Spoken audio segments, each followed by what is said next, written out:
How was it? It's awesome. I love this place. Our terrain is amazing. It's beautiful. Very evocative, as Sean would say. What's 3 times 4? Yeah. Everything's evocative, apparently. Fantastic. I went on the porch and I just sat on the swing for like 15 minutes and That's nice. listened to the river. Smells like pine trees and clean air. Yep. A little bit of camping. A little bit of camping. Smells like camping. Feels like leather furniture. It's nice and comfy. 20 in the unit. Leather furniture. It's very comfortable. I hope you're having a good time. I'm playing Wood Elves and I'm enjoying myself. All right. And there's Awesome. Swedish The other fish. ones are straight 3. Oh my goodness, will the Wood Elves beat Skaven? I don't know.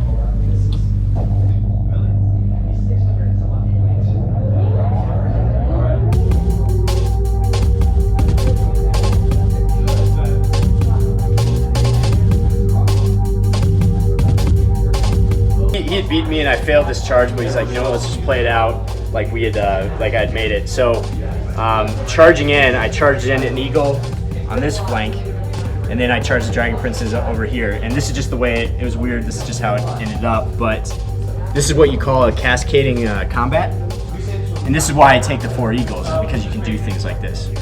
So I went in, I killed the Slan with all my Occam's Mind Razor Dragon Princes. So the Slan died, made this unit no longer stubborn. They broke. They escaped, but I overran into the flank of this unit. And then on the leadership 7, stubborn, because they're steadfast, they also broke because we fought the same combat in the last turn because the eagle was in the flank. So then when they fled, these guys overran again and were able to catch both units. And you know, that's the certain armies can do it better than others, but that's why you need the really mobile hammer units and then things like eagles, just so that you can keep the combat going. We're up here on the top balcony of this cabin. We're in the canopy of this old growth pine forest. These trees are about 200 feet tall, and way down at the bottom there's a little river. This is the view to the east. Down here, you might be able to see some roofs. That's the rest of the resort. This is the view to the south.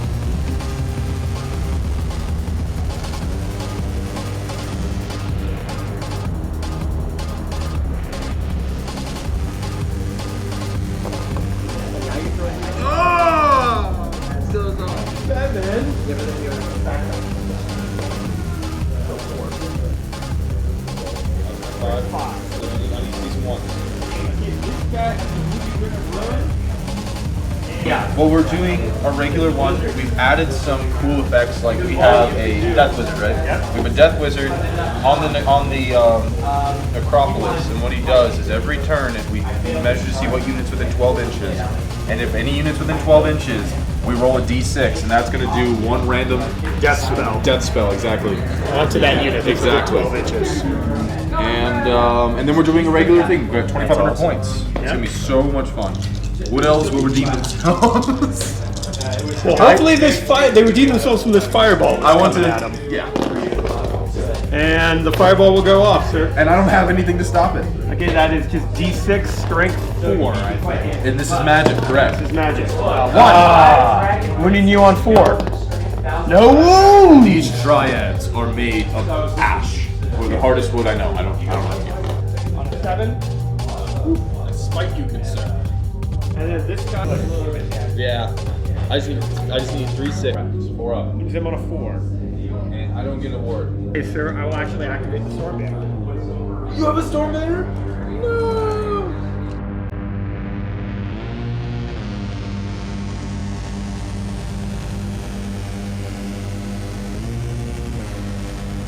One of the scenarios is we're fighting in a Tomb King's place, and we can gather treasures. I do believe I have 2 of my cards over here. As you can see, this one gives 2,000 gold, and this one's an item, which benefits my casters, lets me channel easier. And after every game, the winner, each person gets dealt 3 cards. The winner gets to choose, Sean will flip over 3. The winner gets to choose the first one they see, and I get the other 2. And then Sean deals out the remaining face down so that no one knows. And I had an item that gave me 4,000 gold, and I used it to buy a group of man-eaters to definitely bulk out my close combat wood elfness. The scattering right there. Oh, sorry. Right there. So right there. So the same usual sensor. So 1, 2, 3, 4, 5, 6. So these 7 guys. Look out, sir. 3. 3? Oh, okay. So 4 ups.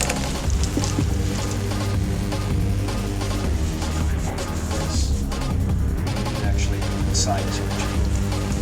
5 dice and 1 dice for dwellers from below onto the.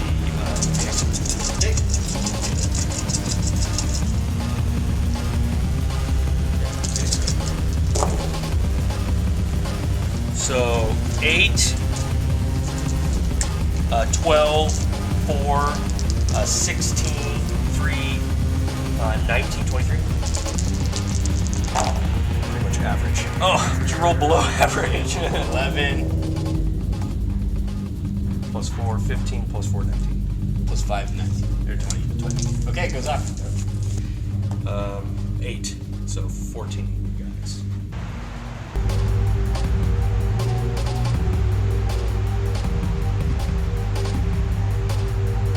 Sarah?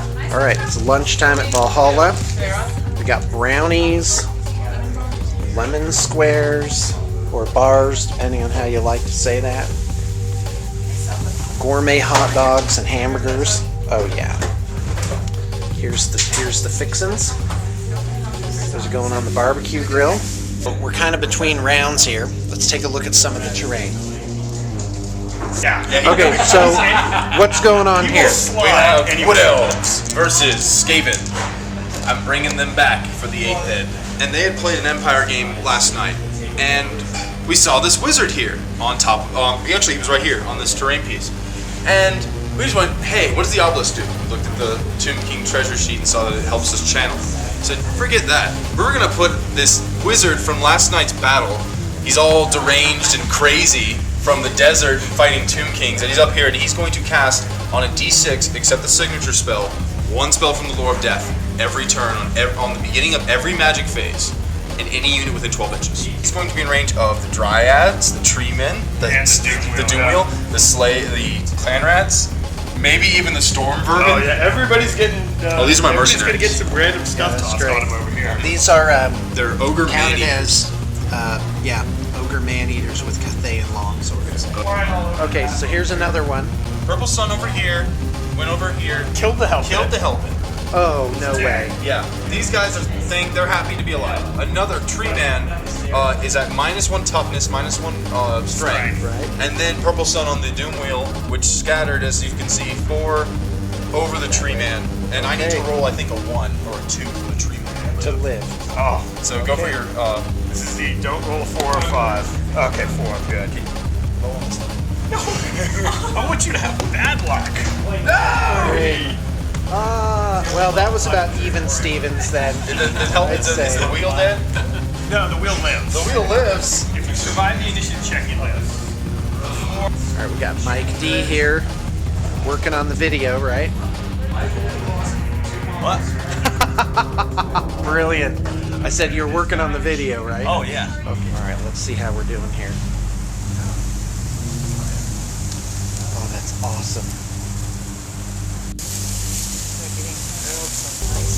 Oh man, if you could just smell this, it's heavenly. It's heavenly. Oh yeah. Yeah. I was sleeping up there last night. I laid down on the couch for 5 seconds. Just 5 seconds. Just 5 little hours of being asleep. No, actually, no. I slept for about 6.5 hours. And then I got up. I just conked out. Yeah, conked out. And then I brought that. I couldn't figure out how to turn on the lights up there. So I brought up this giant brass lamp. And so I'm carrying it up like 1 flight of steps with one hand. And then the next flight of steps, I'm like, all right, Lefty, you got to get in the mix here. So I'm carrying up both. It's like hoisting the flag at Iwo Jima. 3rd flight of steps, because this thing's heavy. It's got like an old cast iron weather vane on this lamp, right? So on the last flight, I'm actually like kind of rocking back, trying not to fall back down the stairs. And then so I got up, I turned on the lamp. I'm like, well, at last I can read in people. And I think I was like 5 seconds later, I was back asleep. All right, we got Thomas and Janine here. Janine, there you go. There she is. She's working on something. And what else? Here we go. These are your Emperor's children, right? These are what again? Oh, these are the Orc Marines concept. These are the Orc Marines. We is Ultramarines. Okay, clever. Rare, you want this one. That's right, bring it on. And there's cheese, three Thank kinds you. of cheeses. Can I get a hot dog too? Yes. Regular dog or the other one? Regular dog. At your recommendation, miss. Okay, let's pour this one. Okay, so these just came out. Waking.